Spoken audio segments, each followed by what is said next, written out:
2027 से पहले आकाश आनंद का बड़ा वार। योगी सरकार से 10 साल का हिसाब तो अखिलेश और राहुल को अंकल कहकर सियासी तंज। रोजगार से पेपर लीक तक आकाश आनंद ने योगी सरकार को घेरा, फिर अखिलेश राहुल पर बोला ऐसा सियासी तंज की सियासत गर्मा गई। 30 साल के आकाश आनंद ने 50 साल के अखिलेश को अंकल कहा। राहुल गांधी पर भी निशाना। 2027 के लिए बसपा का बिगुल तेज। यूपी विधानसभा चुनाव 2027 से पहले बसपा ने अपना चुनावी अभियान तेज कर दिया है। हाथरस के सदाबाद में बसपा नेता आकाश आनंद ने योगी सरकार पर रोजगार, शिक्षा, कानून व्यवस्था को लेकर जमकर हमला बोला। साथ ही राहुल गांधी और अखिलेश यादव को अंकल कहकर सियासी तंज भी कसा।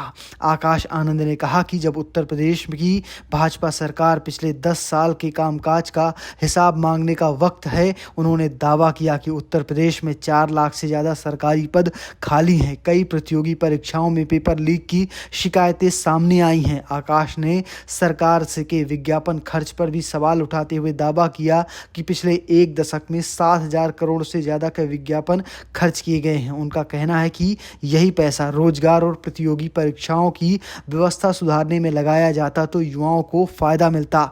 शिक्षा के मुद्दे पर आकाश आनंद ने दावा किया कि उत्तर प्रदेश में 25,000 से ज़्यादा स्कूल बंद किए गए हैं। उन्होंने सरकार के रोजगार के आंकड़ों पर भी सवाल उठाया। उन्होंने कहा कि छोटे मोटे काम खोलने के लिए लगातार आंकड़े की तस्वीर दिखाई जा रही है, लेकिन असली सच्चाई कुछ और है। इसके बाद आकाश आनंद ने सपा अध्यक्ष अखिलेश यादव और कांग्रेस नेता राहुल गांधी पर निशाना साधा। अखिलेश की उम्र का जिक्र करते हुए उन्होंने कहा कि वो 30 साल के हैं जबकि अखिलेश यादव 50 साल के हैं, इसलिए उनके लिए अखिलेश भैया नहीं बल्कि अंकल हैं। उन्होंने राहुल गांधी को भी राहुल अंकल कहकर संबोधित किया।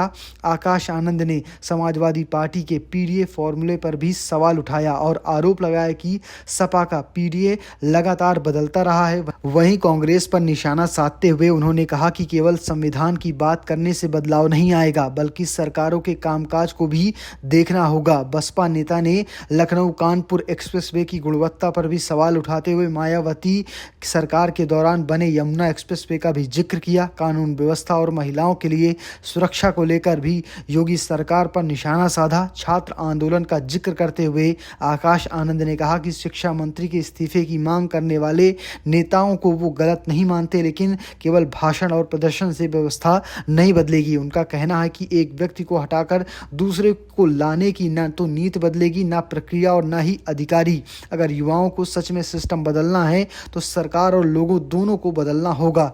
यानी 2027 से पहले आकाश आनंद ने रोजगार, शिक्षा और कानून व्यवस्था को मुद्दा बनाकर योगी सरकार को घेरा है। वो तो दूसरी तरफ राहुल गांधी और अखिलेश यादव पर भी सीधे हमले किए हैं। अब देखना होगा कि बसपा ये नई आक्रामक रणनीति चुनावी रणनीति मैदान में कितना असर डालती है। फिलहाल आप कैसे देखते हैं इसे कमेंट बॉक्स में लिखना और पेज को फॉलो करना बिल्कुल भूलना।